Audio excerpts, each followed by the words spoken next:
An old man was abandoned by his children in the desert, and what he found took his breath away. The sun stretched over the farmlands, bathing the cornfields in golden light as they swayed gently in the breeze. Amid that landscape, Eusebio gripped the hoe with the same strength as always, though the years had left their mark on his calloused hands and his hunched back. At 72, he still refused to live on memories. His life had been forged through sweat and sacrifice, and he knew no other way of existing than working the land. From a young age, life had given him no respite. Orphaned as a child, he had never known the warmth of a family. He grew up within the cold walls of the San Bartolo orphanage, where children quickly learned that life had no mercy for the weak. But Eusebio didn't allow sadness to consume him. When he came of age, he left that place behind and ventured into the world empty-handed, but with an iron determination. Fate took him to the estate of Don Gregorio, a landowner with a rough yet fair character, owner of vast lands where the fields flourished under the tireless work of the laborers. At just 16, Eusebio showed a tenacity that caught his employer's attention. While other young men complained of exhaustion, he would finish his tasks and ask for more. Over time, he became the trusted man of the landowner who had neither children nor a wife.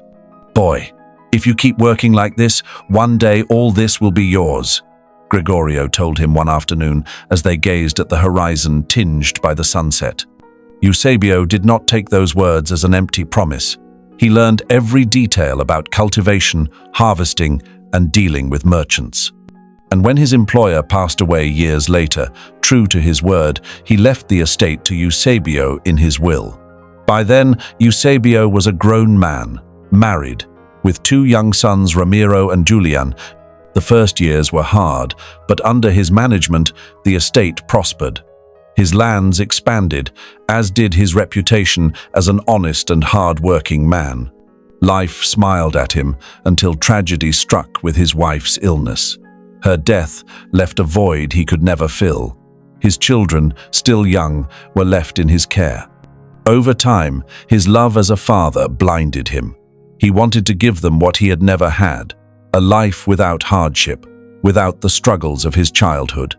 But in trying to shield them from suffering, he turned them into weak men, accustomed to receiving without effort. They grew up surrounded by comforts, but without respect for the work that sustained them. Years later, when Eusebio thought his life was already defined, he met Josefina, a humble woman with a kind heart. With her, he had Mariana, his only daughter. But fate did not allow him to build a lasting family. The relationship failed, and Josefina left, leaving the little girl in his care. Ramiro and Julian never saw Mariana as part of the family. Since childhood, they treated her with disdain, calling her bastard behind her back. To them, she was nothing but a nuisance, a reminder that their father had shared his love with someone else. Unlike her brothers, the young girl never asked for anything. She didn't complain when she was given the old clothes of the other workers, nor when she was ignored at the table. The only thing that mattered to her was her father. Every afternoon, after helping in the house where she lived with her mother, she went to the estate to make sure Eusebio ate well and took his medicine. "Papa, I brought you some broth I made with Mom," she would say with a shy smile as she handed him a warm bowl. The old man looked at her with pride. Mariana was his true treasure. But his older sons didn't share his affection, only seeing in their father an obstacle between them and their inheritance. One night, while sharing a bottle of mezcal, the conversation took a dark turn. "The old man won't last forever," murmured Julian, turning the glass in his hands. Ramiro, staring into the fire in the fireplace, smirked. "No, but we can speed things up," he replied coldly. Mariana, who was passing near the door, froze in place. A chill ran down her spine. She knew her brothers were ambitious, but she had never imagined they would think of something like that. She moved away from the main house with her heart pounding. The next day, her father noticed her unease. "Is something wrong, daughter?" he asked, as he carved wood on the porch. She hesitated for a moment but couldn't stay silent. "Papa, promise me you'll never trust Ramiro or Julian," she said quietly. The old man frowned. "They're my sons. They may be lazy, but they wouldn't harm me," he answered calmly. The young woman pressed her lips together. She knew her father was a good man, but far too trusting. Days later, the brothers set their plan in motion. With feigned kindness, they prepared a special breakfast for their father. "Today we want to share with you, old man," said Ramiro, pouring coffee with a false smile. Eusebio, moved by the sudden display of affection, accepted without suspecting a thing. He drank the coffee slowly, not noticing the sedative dissolved in the dark liquid. Soon, his vision blurred and his eyelids grew heavy. "What's happening to me?" he murmured, before collapsing onto the table. Julien snatched the pen from his hand and slid it over the papers they had already prepared. "Sign here, father. It's just a document, so you don't have to worry about anything," he whispered in his ear. With his mind clouded, the man scribbled his signature without understanding what he was doing. Once they had everything secured, they loaded him onto a cart and began their journey toward an unknown destination. The icy wind of dawn whistled through the trees as they arrived at a ghost town, far from any civilization. It had taken them 4 days to get there. Every few hours, they sedated their father, ensuring he was tightly bound so he wouldn't wake up. They wanted to leave him as far from home as possible. It was a place forgotten by time, houses in ruins and roads covered in dust. They lowered their father and left him lying on some cardboard inside an old adobe house. "Sweet dreams," murmured Ramiro with a cruel smile before closing the door and leaving. The cart disappeared down the empty road, leaving behind the sleeping old man, unaware of the betrayal he had just suffered. Eusebio awoke alone, a day after his children had abandoned him. The cold of dawn seeped into his bones. A dry wind slipped through the cracks in the dilapidated house, making the rotten wood creak. On the floor, on worn-out cardboard, the man began to stir. His body felt heavy, his eyelids burned, and his mind drifted in a thick fog. Slowly, he opened his eyes. Darkness surrounded him, broken only by the faint glow of the moon filtering through a hole in the roof. He tried to move, but his muscles were stiff, his mouth was dry, his tongue stuck to his palate. With effort, he raised a hand to his forehead and blinked several times. His last memory was having breakfast with his sons, a moment he had naively believed to be a sincere reconciliation. But now, here he was, alone, in a place he didn't recognize. Confusion turned into anguish. He sat up with difficulty, leaning on the rough wall. His knees trembled under his weight, but he forced himself to stand. "Where am I?" he whispered, his voice hoarse. The man groped his way through the room, bumping into the remains of a broken piece of furniture. With each step, the floor creaked, as if the entire house protested his presence. When he reached the door, he pushed hard, but it didn't move at first. It had been locked from the outside. A chill ran down his spine. His children had abandoned him. Reality fell on him like a slab. Ramiro and Julian had not only stripped him of everything he had, but had also left him to his fate in an unknown place. The betrayal hurt more than the cold, more than the hunger now gnawing at his empty stomach. He had worked all his life so his children could have a future, and this was his reward. But if life had taught him anything, it was that it didn't stop for injustice. Pain was useless unless it was used as fuel to keep going. He placed both hands on the door and pushed with all his strength. The old wood gave way suddenly, and the door opened with a metallic creak. The freezing dawn air hit him head-on. The town was dead. Crumbling houses, dry dirt streets, broken windows. There was no light, no fire in any chimney, no trace of people, only silence. Eusebio staggered out, hugging his torso to keep warm as he walked down the dusty road. His steps were unsteady, his legs barely responding, but he couldn't stay there waiting for death. As he went on, he came across what was once a small plaza, a couple of iron benches eaten by rust, a dry fountain covered in dust, and a wooden post with an old sign hanging from a rotten rope. He approached and read it with difficulty under the moonlight, "Welcome to San Geronimo del Desierto." He had never heard of the place. If it had ever been a prosperous town, now it was nothing but ruins. His stomach growled loudly. Hunger began to burn in his gut. He needed to find something, anything, to keep himself standing. He forced himself to keep walking, searching every house in hopes of finding food. All he found was dust, rotten wood, and old, empty bottles. Dawn found him weaker than ever. His legs gave way, his throat burned with thirst. If he didn't find water soon, he wouldn't survive another night. Then he saw it. At the end of the main street, hidden among the debris of a collapsed house, was a circular stone structure, a well. Hope was rekindled in his chest. He hurried as much as he could and knelt by the edge, feeling the dampness of the cold stones. With trembling hands, he took the bucket hanging from an old rope and let it drop inside. The sound of water being pierced by the container brought a sigh of relief. He turned the crank with effort, listening to the rope creak with every turn. When the bucket emerged, he grabbed it with both hands and drank without thinking. The liquid went down his throat, quenching the fire that burned inside him. But after several gulps, he realized something was wrong. The water had an unusual smell. It was thicker, oilier. He spat in fear. Frowning, he lifted the bucket to examine it more closely. The liquid reflected the first rays of the rising sun with a dark sheen, as if something else was mixed in. He dipped a finger in and rubbed the substance between his fingers. It wasn't just water. His mind immediately recalled stories he had heard in his youth lands, where water bubbled up black, like the blood of the earth. Places where men dug and found riches buried beneath their feet. The discovery chilled him.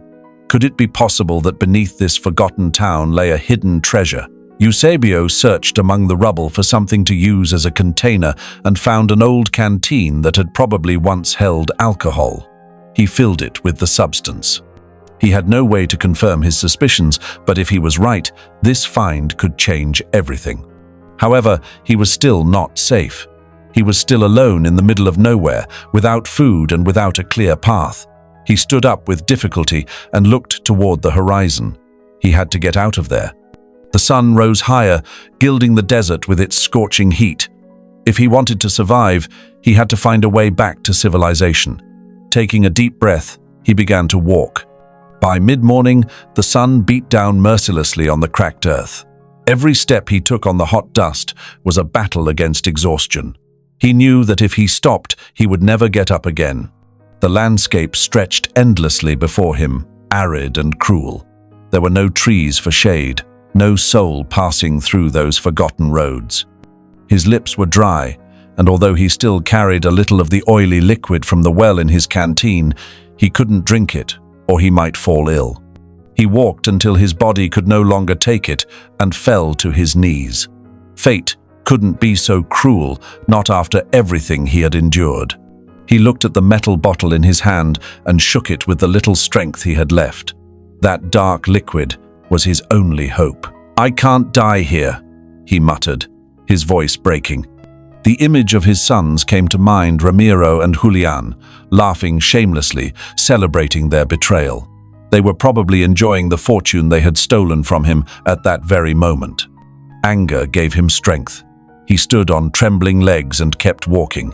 He wouldn't give them the satisfaction of seeing him fall. The horizon began to change. Through the heat haze, a thin, dark line appeared in the distance, a road. A spark of hope lit in his chest. If he reached it, perhaps he could find help. He forced his feet to move faster. With every meter, the path became clearer. He could already see wheel tracks in the dirt, signs that carts passed through often. Time felt eternal. But he finally arrived. He collapsed by the roadside, his body completely spent. The sun was beginning to set when a distant sound made him lift his head, the creak of wood and the clatter of wheels on dirt. A cart was approaching slowly, pulled by two dusty-coated mules. The driver was a weathered-faced man, wearing a patched shirt and a straw hat tilted over his head. Eusebio stood unsteadily and raised a hand. "Hey, stop," he said with a raspy voice. The driver pulled on the reins and the mules snorted before halting. The man eyed him suspiciously. "What are you doing out here, old man?" he asked, squinting. Eusebio took a deep breath. He had no time for evasions. "I was abandoned. I need to get to a town," he explained. The driver looked him up and down, assessing him. Finally, he sighed. "Get in," he said. Eusebio didn't think twice. He climbed into the back of the cart, settling among the sacks of corn. "What's your name, sir?" the man asked, flicking the reins to get moving again. "Eusebio," he replied. "I'm Ignacio. I'm heading toward Veracruz. I can drop you off in the next town." Eusebio nodded gratefully. At last, he had found a chance to escape that hell. The road was long. The afternoon breeze cooled the air, easing the day's heat. When the sun disappeared and the sky filled with stars, Ignacio pulled out a canteen and offered it to him. "Take a drink, you look like you need it." Eusebio accepted with trembling hands. The fresh water was a blessing to his parched throat. "Thank you, my friend. You saved my life," he said, returning the container. Ignacio shrugged. "You never know when you'll need someone to lend you a hand," he replied simply. The old man fell silent for a moment. He thought of how his own children had lacked that compassion for him. His trembling hand touched the canteen still tucked in his pocket. That oily liquid, if it was what he thought could change everything. He needed to reach a place where he could confirm it, and when he did, his life would never be the same again. The town appeared in the distance, just as the sky began to take on a muted golden hue. It was a modest place, with scattered adobe houses and a central plaza that served as a meeting point for the few inhabitants. Eusebio adjusted his hat and sighed, feeling a knot in his throat. For 3 days they had traveled without rest. Ignacio had shared with him the food and water he carried. In part, he was still alive thanks to that man. His companion pulled on the reins, bringing the mules to a stop in front of the largest inn in town. "This is where we part ways, sir. The road to Veracruz continues ahead, but I stop here," the carter said, climbing down from his seat. Eusebio dismounted with some difficulty, his muscles still sore from the ordeal. He reached into his pocket and pulled out a couple of coins his sons had forgotten to steal from him. "Take this. It's not much, but it's only fair for helping me," he murmured. Ignacio shook his head and raised a hand. "Keep it. If life put me in your path, it's for a reason. And if you ever achieve what you're looking for, remember this old carter." The old man nodded slowly. He didn't know if he would ever see the man again, but he would never forget his generosity. The carter gave him one last glance before climbing back into the cart and disappearing in a cloud of dust down the road. The old man turned toward the inn. He needed some food before figuring out how to prove the value of what he carried in his canteen. The inside of the inn was warm and welcoming. The adobe walls were decorated with old copper utensils and colorful blankets. The smell of spiced coffee and freshly baked bread reminded him of breakfasts at the estate, back when he still believed his life was in order. He approached the counter, where a stout woman was serving coffee to the few customers starting their day. "Do you have bread and coffee?" he asked in a tired voice. The innkeeper looked him up and down with curiosity. "If you can pay for it, yes." Eusebio took out the coins he had saved and set them on the counter. The woman inspected them with an expert eye and nodded. "Make yourself comfortable. I'll bring your breakfast right away." He sat by the window and watched the movement in the town. The first merchants were opening their stalls, and some men in wide-brimmed hats crossed the plaza toward the church. But what caught his attention most was a group of men leaving a small office at the corner of the plaza. They wore clothes stained with oil, and one of them carried a leather briefcase. Eusebio narrowed his eyes. From their clothing and the way they walked, he knew they weren't farmers. "That must be an office for some oil company," he murmured to himself. Just then, the woman brought his breakfast. "Here you go, sir. Anything else?" The old man shook his head and took the hot cup. "Nothing for now. Thank you." He took a sip and breathed deeply. He couldn't rush things.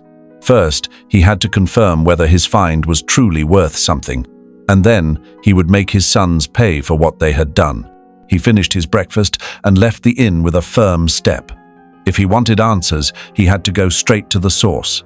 He walked toward the small office where he had seen the oilman earlier. The sign above the door read, "Gulf Oil Company." He took a deep breath and pushed the wooden door open. Inside, a middle-aged man with a neatly trimmed mustache and a beige suit covered in dust was writing something in a notebook. Noticing the old man's presence, he raised an eyebrow. "How can I help you?" he asked without much interest. Eusebio cleared his throat. "I need to speak with someone who knows about oil." The man let out a short laugh and crossed his arms. "Everyone here knows about oil, old man. But if you're here looking for a job, I'll tell you right now, we don't hire people your age." Eusebio clenched his jaw but kept his composure. He pulled the canteen from his pocket and placed it on the desk. "I got this from a well in an abandoned town," he said firmly. The man frowned and took the canteen. He unscrewed the metal cap and brought the rim to his nose. The thick, oily scent made his expression change immediately. He opened a drawer, took out a glass, and poured some of the canteen's contents into it. The dark liquid reflected the lamplight with a dense sheen. "Where did you find this?" he asked seriously. Eusebio crossed his arms. "That's something I'll discuss when I know it's worth it." The man stared at him for a moment. Then, without a word, he stood and left the office through a side door. A knot tightened in Eusebio's stomach. He knew he had found something important. A few minutes later, the man returned with another, taller figure, someone with the bearing of a man accustomed to giving orders. He wore a navy blue suit, and his hair was slicked back. "I'm told you found oil," he said without preamble. The old man nodded. "Whether it's oil or not, that's for you to decide. But I know I pulled it from a well no one else has touched." The tall man took the glass with the dark liquid and examined it. He dipped a finger in and rubbed the substance between his fingertips. His eyes lit up with interest. "If what you say is true, this could be worth a fortune," he said with a calculated smile. Eusebio kept his face impassive. "I'm not giving you the location until we agree on fair terms." The tall man set the glass down and crossed his arms. "We're interested, but we need to verify it. Would you take us to the site?" The old man pretended to consider it, though inside he already had his answer. "Yes," he finally said. "But if it's as valuable as you believe, I want my share, and I want it in writing." The tall man smiled. "Deal." Eusebio left the office feeling both relieved and nervous. He had taken the first step toward reclaiming what had been stolen from him. But there were still legal matters to settle. Without delay, he headed to the town's only law office. The scratch of a pen sliding over paper was the only sound breaking the silence inside. The oil lamp cast long shadows over the dark wooden furniture, and the air was heavy with the smell of ink and dust. The old landowner watched the scribe, a man with thick glasses and a thin mustache, carefully review documents with meticulous eyes. He had spent the last hours hearing legal terms he barely understood. But one thing was clear. The piece of land where he had found the oil well had no registered owner. "As I've been saying, Don Eusebio," the scribe said, adjusting his glasses as he turned the last page of the property register, "the town of San Geronimo del Desierto was abandoned decades ago. There are no recent titles or active claims on those lands." The old man nodded calmly, though inside he felt a weight in his chest. What he had discovered was real, but without papers to prove it, anyone could take it from him. "Then what do I have to do to make sure no one else claims it?" he asked firmly. The man leaned forward, fingers interlaced on the desk. "There's a procedure called usucapion. If you can prove you've occupied and worked the land continuously, you can request to be recognized as the legal owner. Normally, it takes years. But in your case, there's a legal loophole that could work in your favor." Eusebio narrowed his eyes.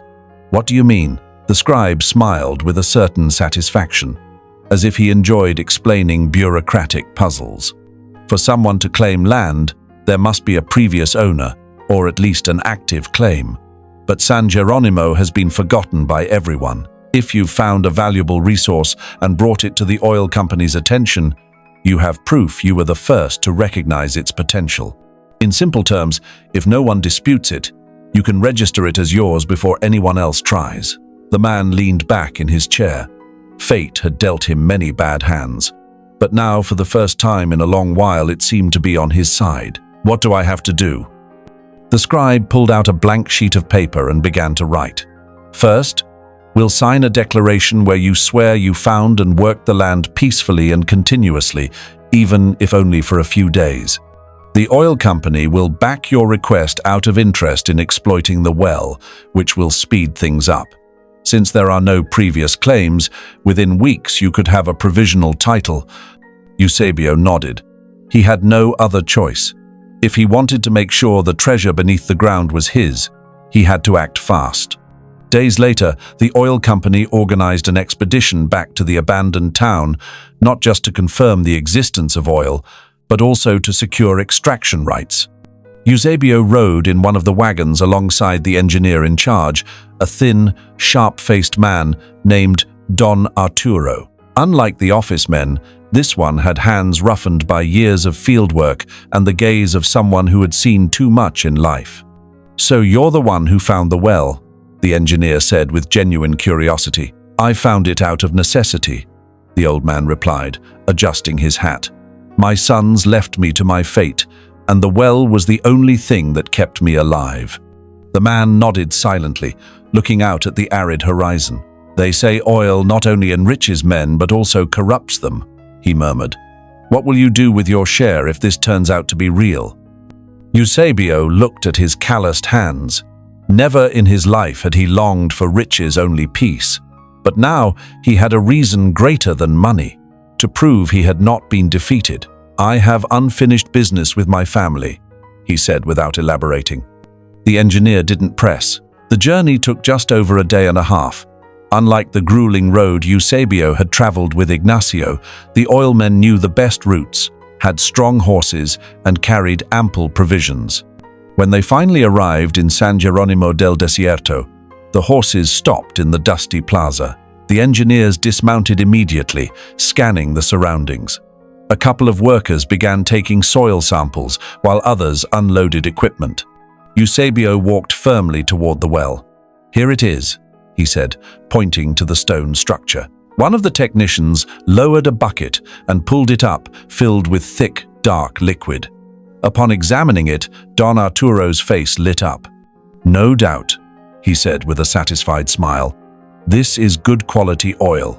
The other engineers began talking among themselves, planning the next steps. Eusebio watched silently. His discovery was no longer his alone. Soon, this deserted land would be filled with machines and men ready to draw every drop of black gold from its depths. One man approached with documents. "Mr. Eusebio, if you sign here, the company agrees to process ownership of the land in your name, and in return, you grant us extraction rights with a percentage of royalties." The old man took the pen and read carefully. He didn't understand all the terms, but the important part was clear. The land would be his, and he would receive a fair share of the profits. He signed without hesitation. When the oilmen had finished setting up the first stages of their operation, Eusebio began the journey back. This time, he was not alone nor defeated. He was returning with a name they could no longer erase, and with the certainty that fate had given him the last word. His sons had thought they had discarded him like a burden, but now, when he stood before them, he would not only be alive, he would return as a wealthy man with the power to decide his own future. Months passed like a slow but steady wind, carrying away the shadows of the past. 6 months since that dawn when Eusebio awoke alone in the dead town. 6 months since he drank, by mistake, that thick water that would change his destiny. It had not been an easy road.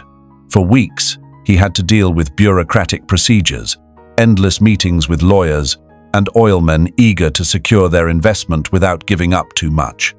But Eusebio was no fool. He knew he had found something valuable, and if he played his cards right, he could secure a dignified future. During that time, he lived in the town where he had signed the contract, in a small adobe house rented from the innkeeper. He needed no luxuries or comfort, only patience. With every signed document, with every closed negotiation, his name gained more weight. The oilmen kept their word. After inspecting the well and confirming the oil's quality, they sped up the process to register the land in his name. In less than the usual time, Eusebio became the legal owner of San Geronimo del Desierto. What had been a forgotten village was now valuable land for the industry. Money began to flow little by little, at first only as an advance for extraction, but enough for Eusebio to dress in new clothes, eat well, and start planning his return. He would not return as a beggar, but as a reborn man. And finally, the day came.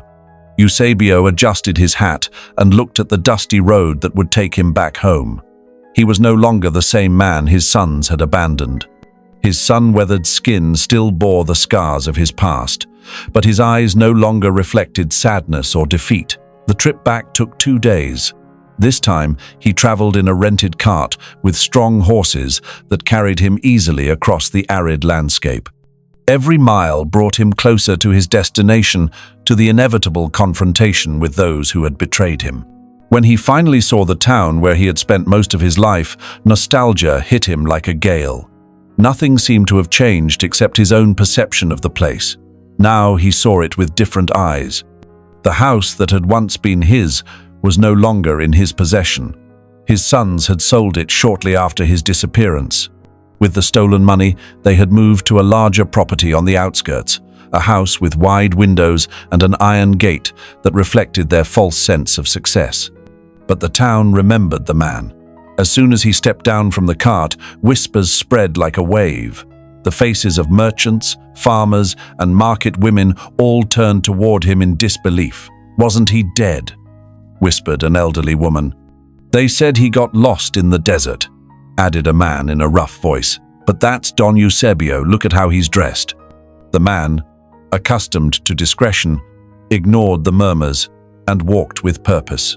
His only interest was to see the one person who had truly suffered for him, Mariana. He went to the house where she lived with her mother. He knocked 3 firm times and waited. The sound of hurried footsteps told him someone was inside. The door opened with a creak, and there she was. His daughter stared at him wide-eyed, as if seeing a ghost. The pallor of her face gave way to a trembling in her lips.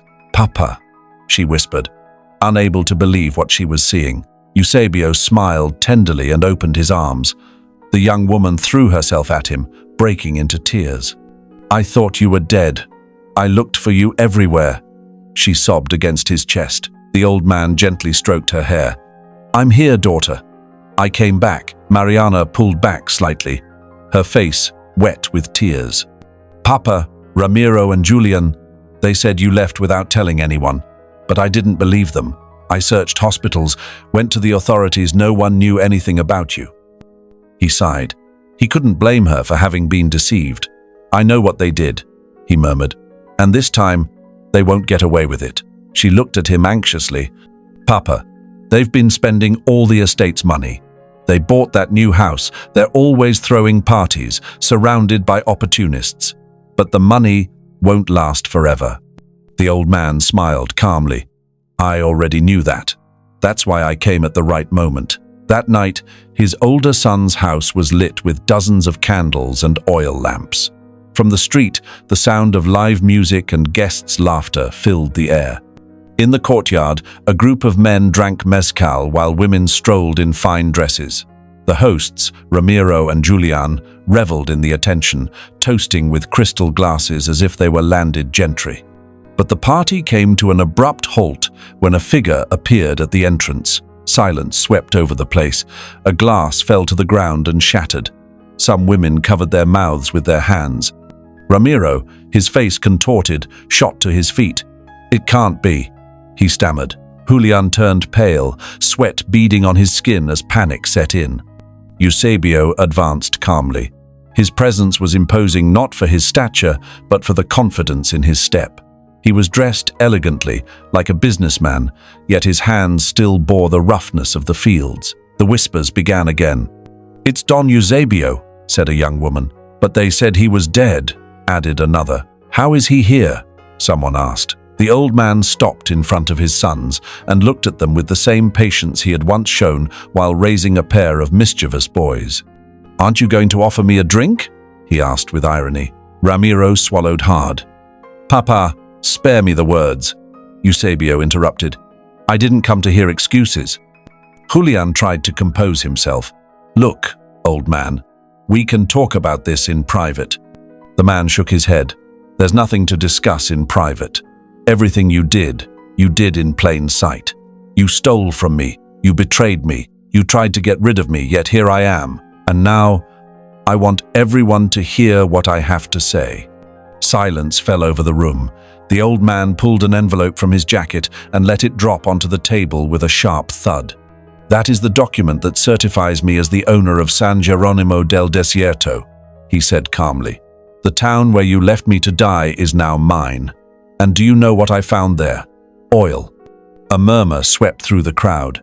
Some had already heard rumors, but no one expected to hear the confirmation from Eusebio himself. His sons opened and closed their mouths like fish out of water. "While you were spending what you stole from me on parties and pleasures, I became the owner of land worth more than you could ever dream of," the man continued. "And now that I know my worth, you are nothing." Julian staggered, feeling reality hit him like a punch to the gut. Eusebio stepped forward, his gaze harder than ever. "You thought you had buried me, but all you did was give me a new beginning," he said. Ramiro dropped his glass, his face reflecting the horror of a man watching his world crumble. The old man smiled coldly. "From now on, my sons, you're on your own." The echo of his words hung in the air like a sentence handed down by life itself. The party, moments before overflowing with revelry, was now an improvised courtroom. His sons stood there like prisoners awaiting their verdict. Julian tried to recover, forcing a nervous smile. "Papa, we can work this out," he muttered. The man crossed his arms and looked at him with icy detachment. "Yes, we can. And we'll do it properly," he said firmly. He pulled another envelope from his jacket and placed it on the table.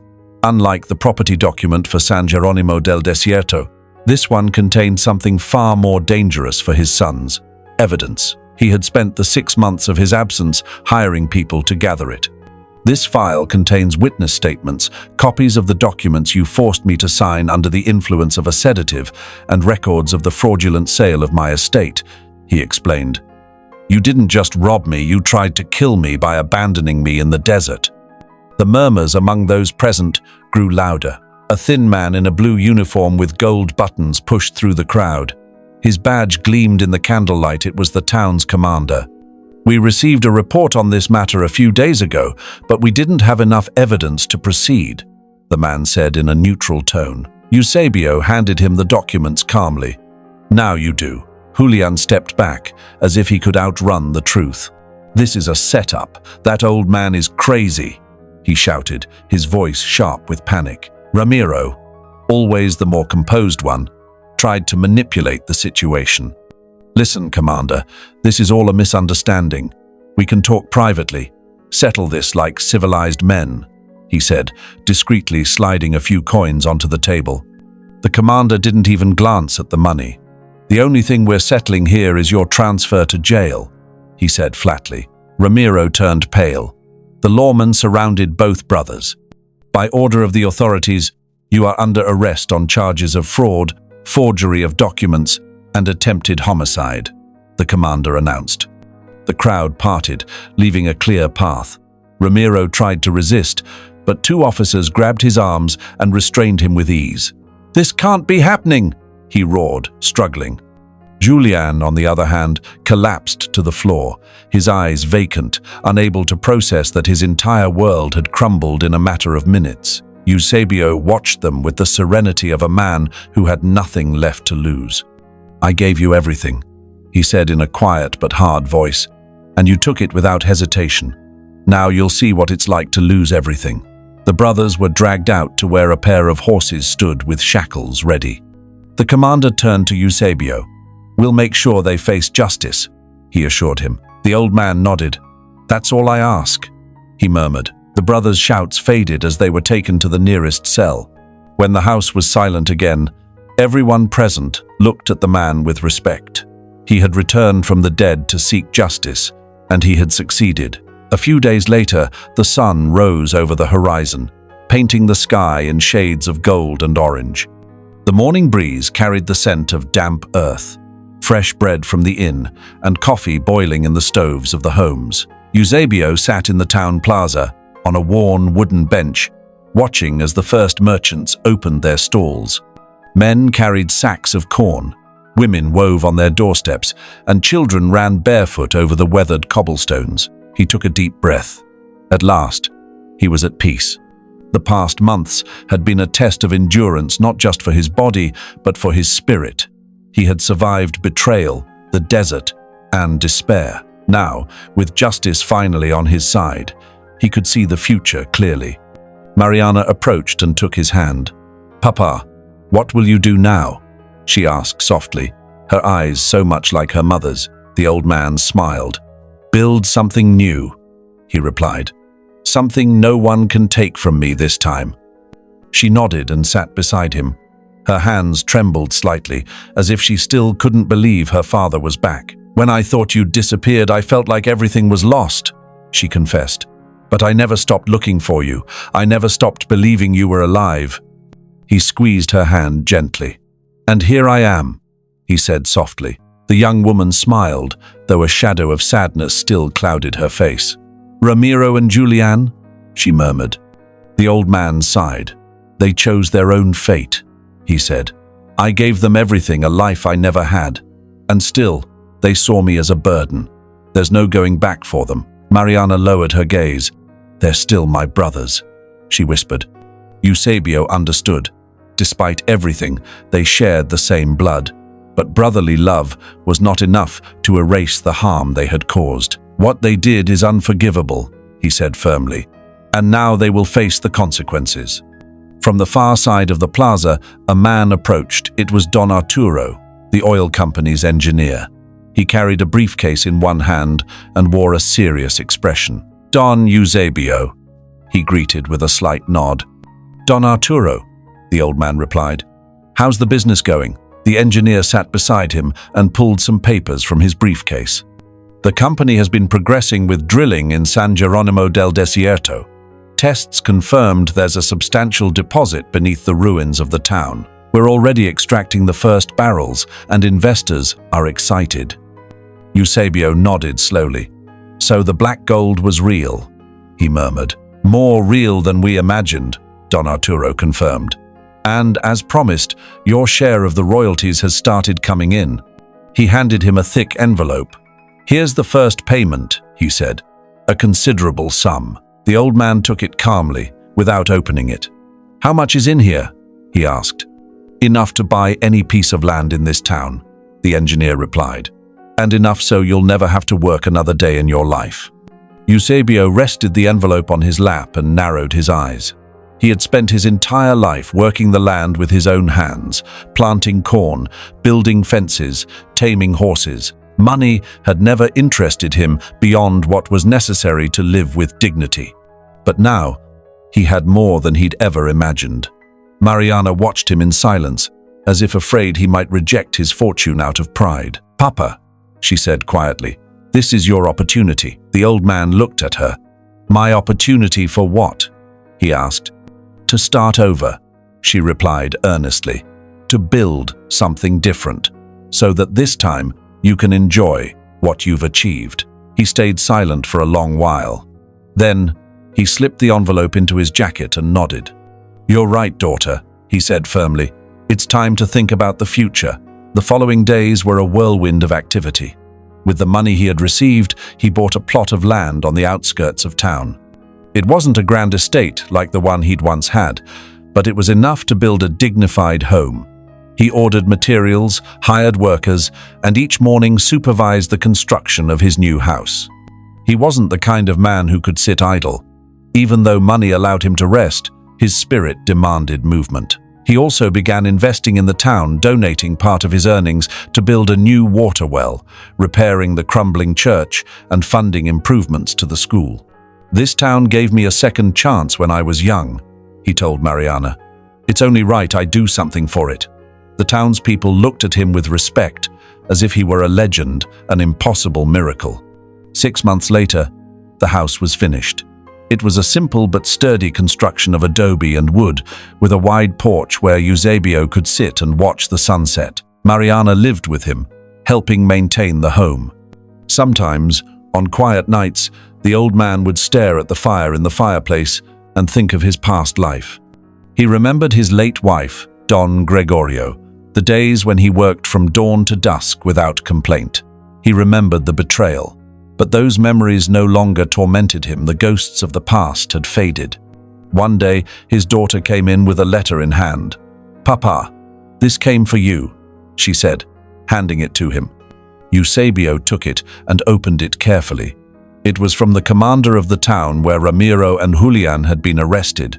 He read it in silence. When he finished, Mariana looked at him curiously. "What does it say?" she asked. The old man sighed. "Your brothers were sentenced to 20 years in prison," he said evenly. His daughter didn't answer right away. "How do you feel?" she asked after a pause. Eusebio looked out the window. "Relieved," he said honestly. It was the end of a long road. The past was behind him now. He stood, took his hat, and stepped out onto the porch. The sun was beginning to set, painting the sky a deep red. He took a deep breath. He had returned from hell, and he had won. Eusebio's story teaches us that life can strip everything from us in an instant, but as long as there is determination and strength in the heart, there is always the chance to be reborn. He lost his home, his family, and his trust in the world. But on his journey back, he not only reclaimed what had been taken from him, he became an even stronger man. His story is not only one of betrayal and revenge, but of justice, resilience, and redemption. If this story drew you in, made you reflect, or left you with mixed emotions, I invite you to share your thoughts in the comments. What would you have done in Eusebio's place? Do you think justice was served? Don't forget to like and subscribe so more stories like this can reach you. Your support keeps storytelling alive. Let me know in the comments what you thought of the ending and which character impacted you most. See you in the next story.